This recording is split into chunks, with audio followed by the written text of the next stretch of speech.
ಎಲ್ಲರಿಗೂ ಶಾಹಿನ್ ಎಜುಕೇಷನ್ ಚಾನಲ್ಗೆ ಸ್ವಾಗತ. ಇನ್ನೂ ಯಾರೆಲ್ಲ ಸಬ್ಸ್ಕ್ರೈಬ್ ಮಾಡಿಲ್ಲ ದಯವಿಟ್ಟು ಸಬ್ಸ್ಕ್ರೈಬ್ ಮಾಡ್ಕೊಳ್ಳಿ. ಯಾಕಂದರೆ ಈಗಿನಿಂದ ಕಂಟಿನ್ಯೂ TET ಮತ್ತು GPSTR HSTR ಬಗ್ಗೆ ವಿಡಿಯೋಸ್ಗಳು, ಪ್ರಶ್ನೆ ಪತ್ರಿಕೆಗಳು ಮತ್ತು ಒಳ್ಳೆಯ ರೀತಿಯ ಟೈಮ್ ಟೇಬಲ್ಗಳನ್ನು ಈ ವಿಡಿಯೋಗಳು ನಿಮಗೆ ಬರ್ತವೆ. ಮತ್ತು ನಿಮ್ಮ ಫ್ರೆಂಡ್ಸ್ ಎಲ್ಲ ಯಾರು TET GPSTR HSTRಗೆ ಓದ್ತಾ ಇದ್ದಾರಲ್ಲ ಅವ್ರಿಗೆಲ್ಲ ಈ ವಿಡಿಯೋನ ಶೇರ್ ಮಾಡಿ. ಮತ್ತು ನೋಡಿ, ಇಲ್ಲೊಂದು GPSTR ಅಥವಾ TET ಸಲುವಾಗಿ ಒಂದು ಟೈಮ್ ಟೇಬಲನ್ನು ಮಾಡಿದ್ದೀನಿ ನಾನು. ನಿಮ್ಗೆ ಯೂಸ್ ಆದರೆ ನಿಮ್ಮ ಸ್ಟಡಿಯಲ್ಲಿ ಅಪ್ಲೈ ಮಾಡ್ಕೊಳ್ಳಿ. ನೋಡಿ, ಒಳ್ಳೆಯ ನಿರ್ಧಾರ ನಿನ್ನನ್ನು ಅರ್ಧ ಗೆಲ್ಲಿಸಿದರೆ ಇನ್ನರ್ಧ ಪ್ರಯತ್ನ ಮತ್ತು ಪರಿಶ್ರಮ ಗೆಲ್ಲಿಸುತ್ತದೆ. ನೋಡ್ರಿ, ನಾವು ಯಾವಾಗಲೂ ಒಂದು ಒಳ್ಳೆಯ ನಿರ್ಧಾರವನ್ನು ಮಾಡಬೇಕು. ಯಾಕಂದ್ರೆ ಅದೇ ನಮ್ಮನ್ನು ಅರ್ಧ ಗೆಲ್ಲಿಸ್ತದೆ. ಇನ್ನರ್ಧ ಮತ್ತು ನಾವು ಹಾಗೆ ಕೂತ್ರೂ ಆಗೋದಿಲ್ಲ. ಅದಕ್ಕೆ ಪ್ರಯತ್ನ ಮತ್ತು ಪರಿಶ್ರಮವನ್ನು ಮಾಡಬೇಕು. ನೋಡ್ರಿ, ಮುಂದುವರೆದ ಒಂದು ಟೈಮ್ ಟೇಬಲನ್ನು ನೋಡೋಣ. ಕನ್ನಡ ವಿಷಯಕ್ಕೆ ಎಷ್ಟು ಕೊಡಬೇಕಪ್ಪ ಅಂದರೆ ಡೈಲಿ 2 ಗಂಟೆಗಳ ಕಾಲ ಕೊಡಬೇಕು. 2 ಗಂಟೆ ಒಳಗೆ ಮತ್ತೆ ಡಿವೈಡ್ ಮಾಡೋಣ. 1 ಗಂಟೆ ಓದಿದ್ರೆ 1 ಗಂಟೆ ಏನು ಮಾಡಬೇಕು, ಅದನ್ನು ಓದಿದ್ದನ್ನು ರಿವಿಷನ್ ಮಾಡ್ಕೊಳ್ಳೋದು. ಕನ್ನಡ ಅಂದ್ರೆ ಅದ್ರೊಳಗೆ ಏನು ಬರ್ತದಪ್ಪ ಅಂದ್ರೆ ಕನ್ನಡ ಗ್ರಾಮರ್ ಬರ್ತದೆ. ಅದ್ರೊಳಗೆ ಮತ್ತು ನೀವು ಸಾಹಿತ್ಯ ಏನ್ರಿ ಓದ್ತಿದ್ರೆ ಓದ್ಕೋರಿ. ನಿಮ್ಮ ಎಕ್ಸಾಮ್ ನೀವು ಯಾವುದಕ್ಕೆ ಪ್ರಿಪೇರ್ ಮಾಡ್ತಾಯಿದ್ರಿ ಅದಕ್ಕೆ ಸಂಬಂಧಪಟ್ಟಂಗೆ ಇರ್ತದೆ. ನೋಡಿರಿ, ನೆಕ್ಸ್ಟ್ ಇಂಗ್ಲೀಷ್ ವಿಷಯಕ್ಕೆ 2 ಗಂಟೆಗಳ ಕಾಲ, ಕನ್ನಡಕ್ಕೆ 2 ಗಂಟೆ, ಇಂಗ್ಲೀಷ್ಗೆ 2 ಗಂಟೆ. ಏನು ಮಾಡಬೇಕು, 1 ಗಂಟೆ ಓದಬೇಕು ಮತ್ತು ಇದನ್ನೂ ಕೂಡ 1 ಗಂಟೆ ರಿವಿಷನ್ ಮಾಡ್ಕೋಬೇಕು. ಇದು ಕೂಡ ಗ್ರಾಮರ್ ಪಾರ್ಟ್ ಆಗಿರ್ತದೆ. ಮತ್ತು ಸೈಕಾಲಜಿ ಮತ್ತು TETಗೆ GPSTRಗೆ ಎಲ್ಲ HSTRಗೆಲ್ಲ ಬರುತ್ತಿದ್ದು. ಏನು ಮಾಡಬೇಕಪ್ಪ ಅಂದರೆ ಸೈಕಾಲಜಿ ವಿಷಯಕ್ಕೆ ನಾವು ಮತ್ತೆ 2 ಗಂಟೆಗಳ ಕಾಲ ಕೊಡಬೇಕು.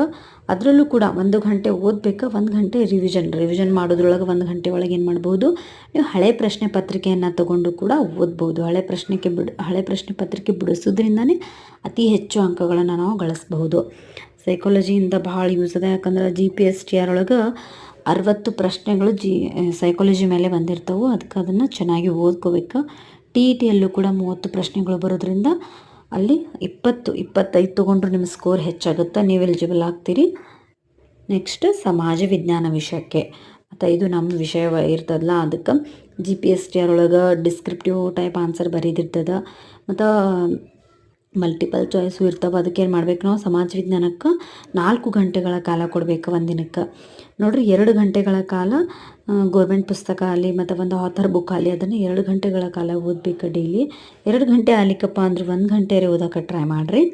ಮತ್ತು ಮುಂದುವರೆದು 1 ಗಂಟೆ ಬಹು ಆಯ್ಕೆ ಪ್ರಶ್ನೋತ್ತರಗಳನ್ನು ಬಿಡಿಸ್ಬೇಕು. ಡೈಲಿ ಒಂದು ಹಳೆಯ ಪ್ರಶ್ನೆ ಪತ್ರಿಕೆ ತೊಗೊಂಡು ಅದಕ್ಕೆ ಬಹು ಆಯ್ಕೆ ಪ್ರಶ್ನೋತ್ತರಗಳನ್ನು ಬಿಡಿಸ್ಬೇಕು. ಮತ್ತು 1 ಗಂಟೆಗಳ ಕಾಲ ವಿವರಣಾತ್ಮಕ ಉತ್ತರಗಳನ್ನು ಬರೀಬೇಕು. ಒಂದು ವಿವರಣಾತ್ಮಕ ಉತ್ತರ ಬರೀಬೇಕಂದ್ರೆ ಒಂದು ಸ್ವಲ್ಪ ಪ್ರಾಕ್ಟೀಸ್ ಮಾಡಬೇಕು. ಹಳೆ ಪ್ರಶ್ನೆ ಪತ್ರಿಕೆ ಒಳಗೆ ಕೇಳಿರುವಂಥ ಪ್ರಶ್ನೆಗಳನ್ನು ನೀವು ಇಟ್ಕೊಂಡು ನೀವು ಟೈಮ್ ಹಚ್ಚಿ ಒಂದು 3 ನಿಮಿಷ ಆಗಲಿ 4 ನಿಮಿಷ ಆಗಲಿ ಅದರೊಳಗೆ ಒಂದು ಉತ್ತರವನ್ನು ಬರೋಕ್ಕೆ ಪ್ರಯತ್ನ ಪಡ್ರಿ. ಅತಿ ಹೆಚ್ಚು ಎಷ್ಟು ಸಲ ನಾವು ಪ್ರಾಕ್ಟೀಸ್ ಮಾಡ್ತೀವಲ್ಲ ಅಷ್ಟು ನಾವು ಎಕ್ಸಾಮಲ್ಲಿ ಈಸಿಯಾಗಿ ಸರಳಾಗಿ ಒಳ್ಳೆಯ ರೀತಿಯಾಗಿ ಉತ್ತರವನ್ನು ಬರಿಬೋದು. ಅದಕ್ಕೆ ಸಮಾಜ ವಿಜ್ಞಾನಕ್ಕೆ ಏನು ಮಾಡಿರಿ, ಒಂದು 4 ಗಂಟೆಗಳ ಆಗ್ಲಿಕ್ಕಂದ್ರೆ ಒಂದು 3 ಗಂಟೆಯರೇ ಕೊಡ್ರಿ.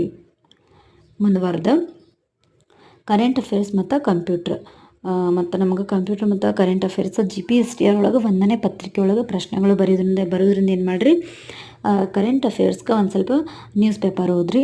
ಇಲ್ಲಿಕಂದ್ರೆ ಮ್ಯಾಗ್ಝಿನ್ ಇರುತ್ತೆ, ಅದನ್ನು ಮ್ಯಾಗ್ಝಿನ್ ಕೂಡ ಓದ್ಕೋಬಹುದು. ಕಂಪ್ಯೂಟ್ರಿಗೆ ಏನು ಮಾಡಿರಿ, ನೀವು ಹಳೆ ಪ್ರಶ್ನೆ ಪತ್ರಿಕೆಯನ್ನು ಬಿಡಿಸ್ರಿ. ಒಂದು ಸ್ವಲ್ಪ ಯೂಟ್ಯೂಬ್ ಒಳಗೆ ಕ್ಲಾಸಸ್ ಕೇಳ್ರಿ, ಅಂದರೆ ಇದ್ರೊಳಗೆ ಮಾರ್ಕ್ಸನ್ನು ನೀವು ಗಳಿಸ್ಬೋದು. ನೆಕ್ಸ್ಟ್ ನಮ್ಗೆ GPSTR ಒಳಗೆ ಆರೋಗ್ಯ ಮತ್ತು ಮೌಲ್ಯ ಶಿಕ್ಷಣ ಇರೋದ್ರಿಂದ ಏನು ಮಾಡಿರಿ, 15 ಪ್ರಶ್ನೆಗಳನ್ನು ಬಿಡಿಸ್ರಿ ಡೈಲಿ. ಅದಕ್ಕೇನು ಮಾಡಿರಿ, ಅರ್ಧ ಗಂಟೆ ಕಾಲಾವಕಾಶ ಕೊಡ್ರಿ. ಯಾಕಂದ್ರೆ ಒಂದು 10-15 ಪ್ರಶ್ನೆಗಳನ್ನು ಆರೋಗ್ಯ ಮತ್ತು ಮೌಲ್ಯ ಶಿಕ್ಷಣ ಮೇಲೆ ಬಿಡಿಸೋದ್ರಿಂದ ನಿಮಗೆ ಇದ್ರೊಳಗೂ ಮಾರ್ಕ್ಸನ್ನು ತೊಗೋಬೋದು. ಎಲ್ಲ ವಿಷಯಕ್ಕೆ ಟೈಮ್ ಕೊಡ್ರಿ. 1-2 ವಿಷಯ ಹಿಡ್ಕೊಂಡು ಕೂಡಬೇಡ್ರಿ. ನಿಮ್ಗೆ ಇಷ್ಟ ಆಗಿದ್ದು ಎಲ್ಲ ವಿಷಯಕ್ಕೂ ಕೂಡ ಓದಬೇಕು. ಇದಕ್ಕೂ ಕೂಡ ಒಂದು 15 ಕ್ವಶನ್ ಅಂದರೆ ಒಂದು ಅರ್ಧ ತಾಸೊಳಗೆ ಬಿಡಿಸ್ಬಹುದು. ಹಳೆಯ ಪ್ರಶ್ನೆ ಪತ್ರಿಕೆಯನ್ನು ತೊಗೊಂಡು ಬಿಡಿಸ್ರಿ. ಮತ್ತು ನೆಕ್ಸ್ಟ್ ಮೆಂಟಲ್ ಎಬಿಲಿಟಿ, ಅದಕ್ಕೇನು ಮಾಡಿರಿ, ಒಂದು 6-7 ಪ್ರಶ್ನೆಗಳನ್ನು ಒಂದು ಅರ್ಧ ಗಂಟೆಯೊಳಗೆ ಬಿಡಿಸ್ರಿ. ಮೆಂಟಲ್ ಎಬಿಲಿಟಿನೂ ಬರಬೇಕು. 6ರಿಂದ ಒಂದು 10 ಪ್ರಶ್ನೆಗಳು ಬರುವ ಸಾಧ್ಯತೆ ಇರ್ತದೆ GPSTR ಒಳಗೆ.